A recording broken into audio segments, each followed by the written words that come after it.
एक समय की बात है, राखी और महेश के दो बेटे थे जिनका नाम था करण लूथरा और ऋषभ लूथरा। दोनों ही अपना फैमिली बिजनेस संभालते थे, पर अब राखी और महेश को टेंशन थी दोनों की शादी की, जो कि काफ़ी बड़े हो चुके थे। तभी महेश अपनी पत्नी राखी से कहता है कि क्यों ना अब हम अपने दोनों बेटों की शादी करवा दें। तभी वो दोनों अपने बेटों के लिए लड़कियां तलाशने लगते हैं। कुछ दिनों बाद ही उनके घर प्रीता और सरलीन का रिश्ता आता है। प्रीता एक सांवली लड़की थी, वहीं सरलीन काफ़ी गोरी चिट्टी लड़की थी। राखी और महेश इन दोनों को ही अपनी बहू बनाने का फैसला करते हैं और प्रीता को करण के लिए और सरलीन को ऋषभ के लिए चुनते हैं। कुछ समय बाद दोनों बेटों की शादी हो जाती है। प्रीता और सरलीन बहू बनकर राखी और महेश के घर आती है। सरलीन को गोरे रंग पर इतना घमंड था कि वो हमेशा अपनी खूबसूरती के आगे प्रीता को नीचा दिखाती रहती थी और घर का सारा काम उसी से करवाती थी।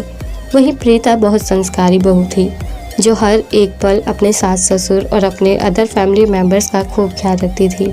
राखी को ये बात बिल्कुल भी पसंद नहीं थी। उसे बहुत बुरा लगता था कि सरलीन हर वक्त प्रीता को नीचा दिखाती रहती है, पर राखी ने कभी भी अपनी दोनों बहुओं में कोई भेदभाव नहीं किया, खासकर रंग रूप को लेकर, और दोनों को ही खूब मानती थी। इसी बीच अचानक एक बार महेश की तबीयत बिगड़ जाती है। उस वक्त इनके दोनों ही बेटे घर पर नहीं होते। तभी राखी अपनी दोनों बहुओं से कहती है कि बेटा प्लीज़ कुछ करो, इनकी तबीयत बहुत ज़्यादा बिगड़ रही है, इन्हें तुरंत हॉस्पिटल ले जाने की ज़रूरत है। तब सरलीन कहती है कि माँ जी, मैं कैसे जा सकती हूँ, बाहर इतनी कड़क धूप है और अभी दोपहर का 1 बजा है। अगर मैं बाहर जाऊँगी तो इसका मेरी स्किन पर काफ़ी बुरा असर पड़ेगा। पर प्रीता बिना कोई सवाल किए तुरंत ही अपनी सासू माँ के साथ अपने ससुर को हॉस्पिटल लेकर चली जाती है और उसका इलाज करवाती है। महेश तो ठीक होने में काफ़ी वक्त लगता है, पर पूरी तरह से ठीक हो जाने के बाद महेश को हॉस्पिटल से डिस्चार्ज कर दिया जाता है। तभी राखी अपने घर पर वापस आते वक्त सभी मेंबर्स को इकट्ठा करती है और सभी के सामने सरलीन से कहती है कि देखो बेटा, आप खूबसूरत हो, इससे मुझे कोई प्रॉब्लम नहीं है, लेकिन ऐसी खूबसूरती का कोई फ़ायदा नहीं है जो दूसरों के काम ना आए। भले ही प्रीता का स्किन टोन सांवला है, लेकिन उसकी आंतरिक खूबसूरती का कोई जवाब नहीं है। आज अगर वो नहीं होती तो शायद आज हम अपने घर के एक करीबी को खो सकते थे।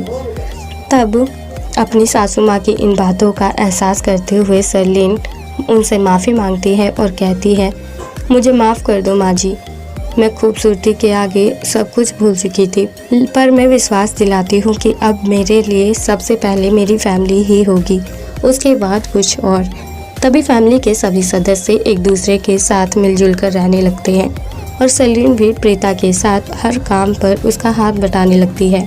वेल दोस्तों, गोरी बहू और काली बहू की इस कहानी के बारे में आपका क्या कहना है? आप हमें कमेंट बॉक्स में कमेंट करके ज़रूर बताएं और साथ ही ऐसी और मज़ेदार कहानियाँ सुनने के लिए आप हमारे चैनल को सब्सक्राइब करना ना भूलें।